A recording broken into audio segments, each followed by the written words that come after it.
Hello, I'm Alex Gill with Anime on Location, and we're here at ACEN 2011 with Hideko Tamura Snider. How are you enjoying Anime Central so far?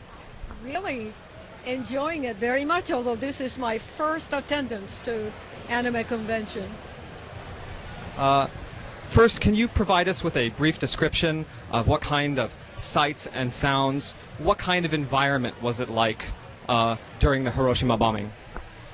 Well, I presented as close to it as I can in description and with visuals, but for the bombing and explosion itself. But if you mean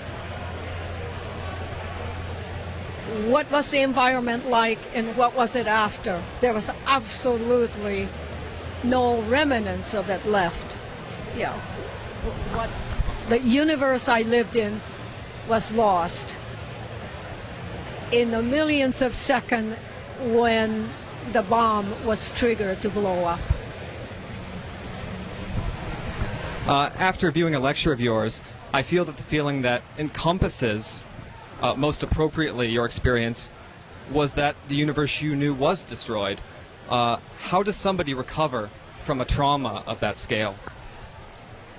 You know, I think that's an excellent question, and to answer it briefly in a sentence or two probably doesn't do justice, but I can tell you I still have in my core self the sense of loss and grief, and it has been a very challenging life to process what happened. It really took, I think, a lifetime of work. From my understanding, one of the benefits of performing social work was not just the satisfaction of helping others to have a new outlook on life, but it provided you with a method of discovering answers for difficult questions that you had about your own perspective on life. What kind of personal insights did you gain from that type of work, and how do you feel that people can gain similar important insights into their own lives through the type of work they perform? Well, you know, Longfellow said, "Into each life, rain must fall." This was a great big tornado. But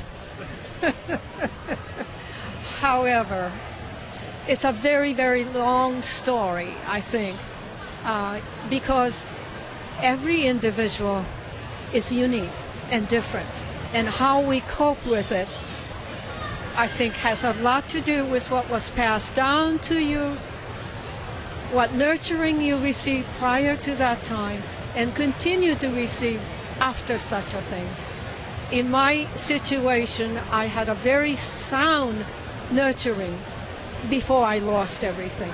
So even though I was young, when I somehow came back, and it took many, many years, because what I did was desensitize and make myself numb so that I would be in denial, so that I could function, so that I'm not afraid to go out there and then say, I'm as good as anybody else, my body's going to work. And I remained in that mode for a long time, and I think probably that helped me to survive. On the other hand, when you are disconnected with your feeling life, because to really truly feel, it was too overwhelming and disabling.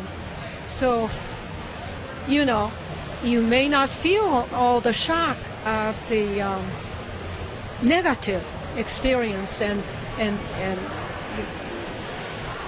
things that were too much for you to face, but it also meant you didn't experience the full joy in 100%. So that I think I missed out in a full enjoyment of joyful experiences. The joyful experiences I remember, and I noticed this and I made a mental note of it, is that I couldn't process the feeling as I am experiencing anything, but afterwards I will review it. Oh, that was very nice. I am so pleased. But I couldn't feel it while I was going through it. So I wouldn't recommend that experience to anybody. You know, if I were to be born again, I don't know if I want to take a chance of being decimated by totally feeling that I think I would not have gone into total denial like I did.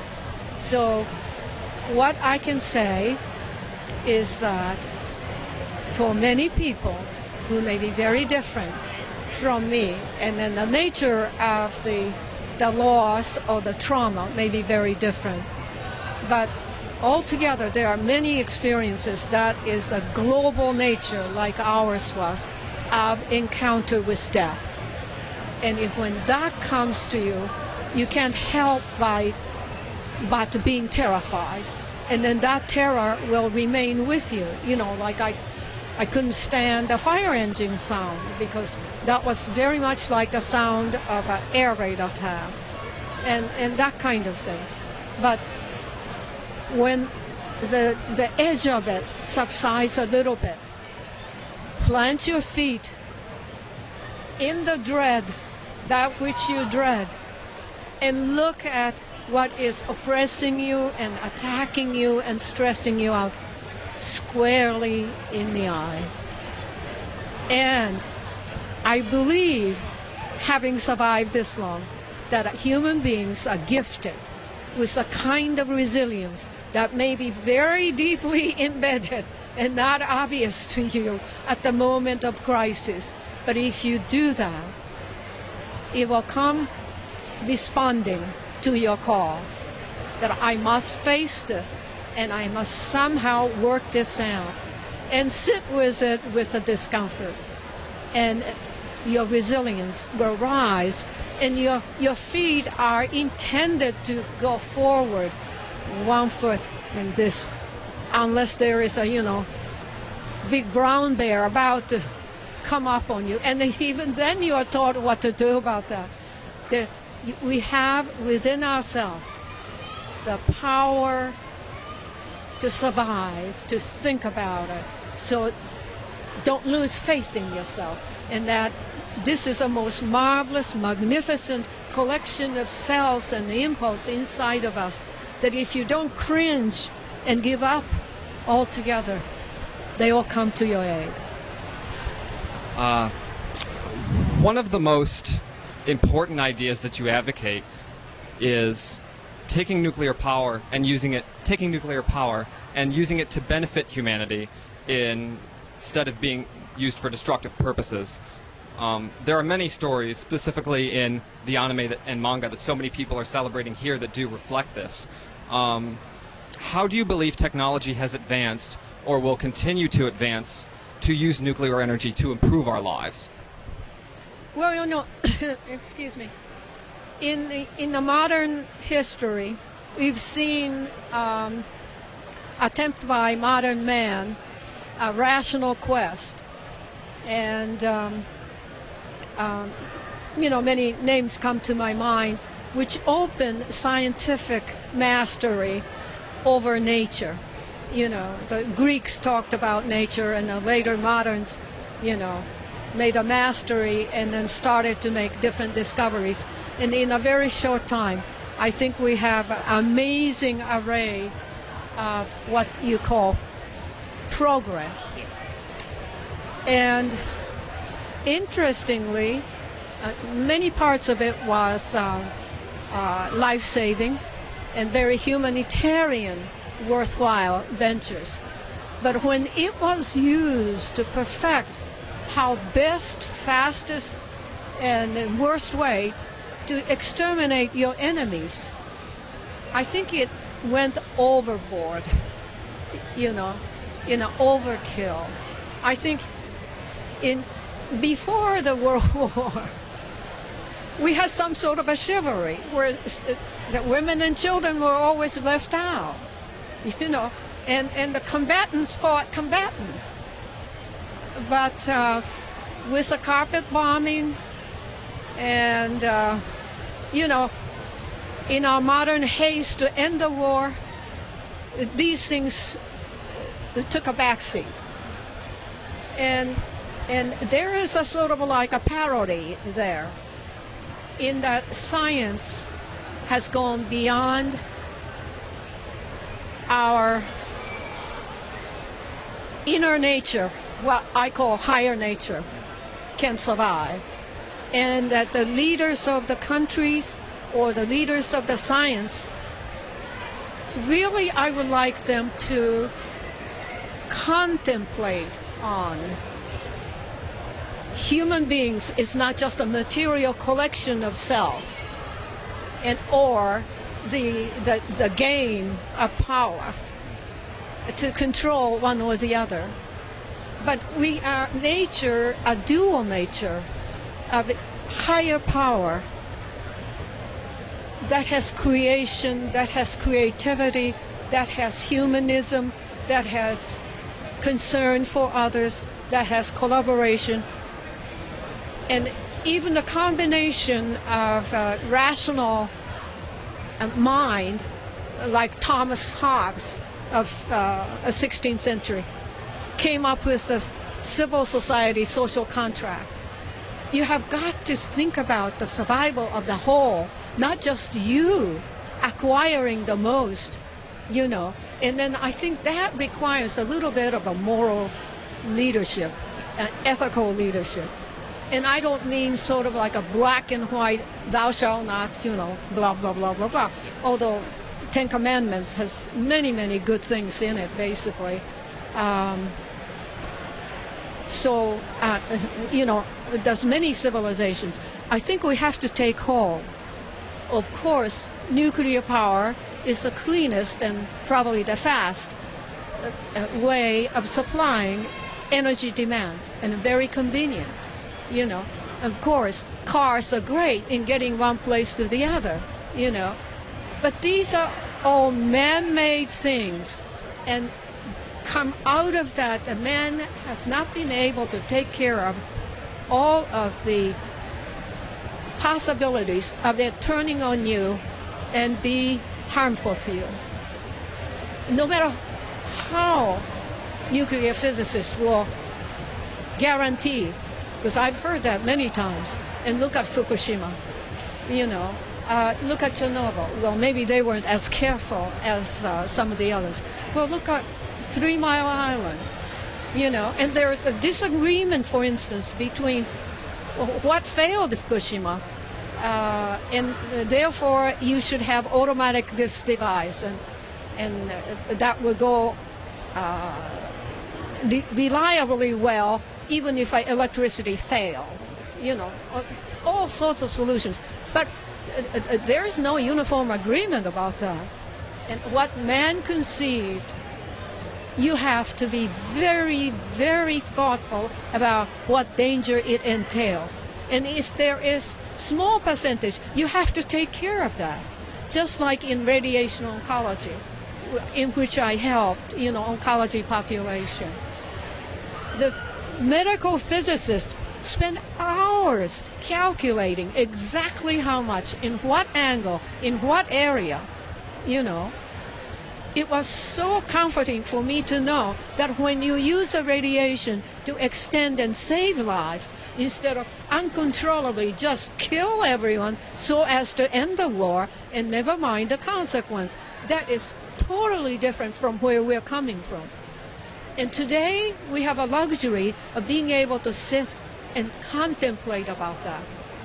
And then I hope that people will be inspired, even if you're just an everyday person, to think about how important one's life is, to have been born as a human being, and enormous possibilities that we don't even give a credit to, that we each have in helping, in increasing energy toward valuing life and to live a truly, fully human life.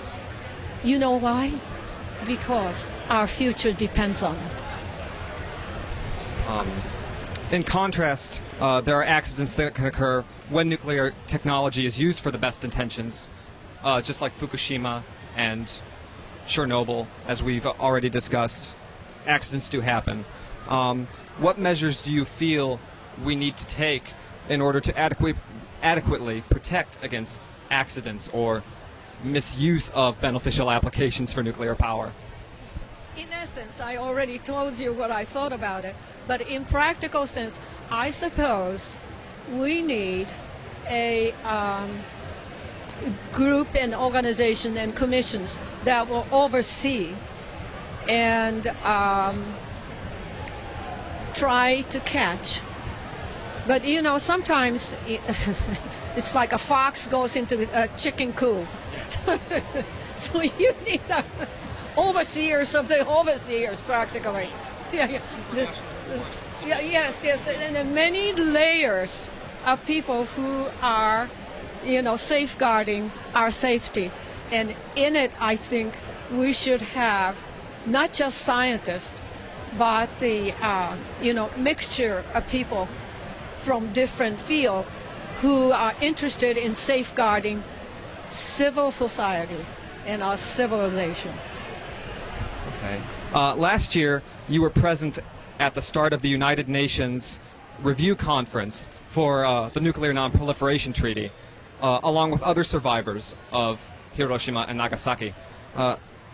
Thousands of other people who wish for a continued reduction and outright elimination of nuclear armaments between nations were also in attendance. In contrast to the events that occurred on August 6th of 1945, what emotions did this event invoke in you?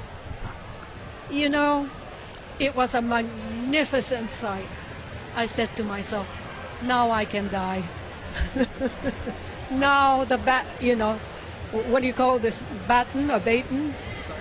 You know, when you have a marathon, you pass this stick to... Finish line's been crossed. Yes, no, not crossed. Oh. Before that, what do you call the stick that you pass on to the next runner? The torch has been passed. Baton! I'm sorry, English is second language to me, and I still don't know some of it. Baton, yes. I felt the baton was passed to the younger generation from all around the world. You know, young and old were there, just filling everywhere my eyes could travel. And I said, as I said, I'm so relieved. Now I can die. Do you have any suggestions for people who feel compelled to dedicate their lives to a cause of similar importance as nuclear non-proliferation? How can they best support these goals that they wish to see achieved? Say that last sentence again. How can they best support the goals which they wish to see achieved? Goals that are important to human survival, like nuclear non-proliferation. Well, one thing I can say first is that because of you, we had hope. Because of you, who noticed that this is not to be, when no one wanted to talk about it. And I must admit, there aren't that many people who want to talk about it today. But slowly, the consciousness raising was accomplished through their effort.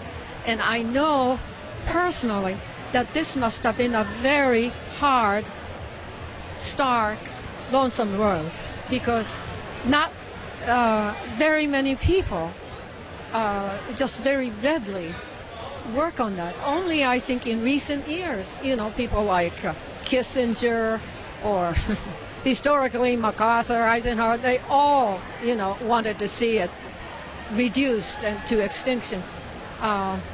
Nobel Prize laureate, many of them. Yes. And, you know, at my age, in my 70s, the minute I want to think about the name, it disappears. But the French novelist, my favorite novelist, who wrote Rebel, and anyway, he spoke right away, and so did Einstein. Everyone saw the danger of you know, not controlling this and working with that. So I know that this is a very worthy goal, but in practical sense, you'd be amazed that there are so many people, especially in this country, who feel cringing because it was their country who used it first. And because lots of people, I think amazingly, feel that they were born and they were alive today because of that bomb. And they don't want anything that will take away the value of what it accomplished, you know. But I think we're in a wrong place to focus on that. I mean, sure, in their circumstances, most anyone would have used it, you know, to, if they felt very strongly this was going to speed up the end of the world war. But we're not talking about that anymore. We are not focusing on a historical right or the wrong or any of that sort of thing. But we are facing future that if it's not heeded, any attention to our witnesses, you're not going to see generations of your offsprings that not yet even conceived to be born, to be given the human lives. Believe me, if you are not thinking about it, you are in big trouble. Yeah, I don't believe in Armageddon as I'm told that some other people forecast, but I can give you, there is a forecast of Armageddon from me because I've been there and then I've known how lethal this is. Lastly, is there a message that you would like to communicate to the world? Well, I'm just a little old nobody, you know, so I don't have any big message for the world. You've done so much work to better the lives of people. But I tell you, the beginning is, I think I should have added to, you know, what could I say to the people who are in the non-proliferation work. I really want to dedicate my deepest appreciation for their endurance in not giving up and continuing, and even if it's a very solitary pathway, it is at the end of it, it's a tremendous hope and tremendous promise. So I hope they will stay on, and then all the Hibakshas do thank you, and that's part of my message is that one person you feel, and I used to feel that myself, can do anything. You know, it's just a merely one person and the whole country or the whole government who hold this. But, you know, I went to a segregated South in 1952. And I never thought that the segregation would end. Living on the receiving end of it with the black students. But lo and behold, one by one, the energy got together, you know, and what I thought might be so far away and impossible happened. And did you ever think that there will be people rising up in the Middle East as they are? It all happens with one person, in their psyche and in their heart and in their soul. If they truly, truly believed, sky is the limit. Thank you very much for your words of inspiration and hope. Hideko Tamura Snider, everyone.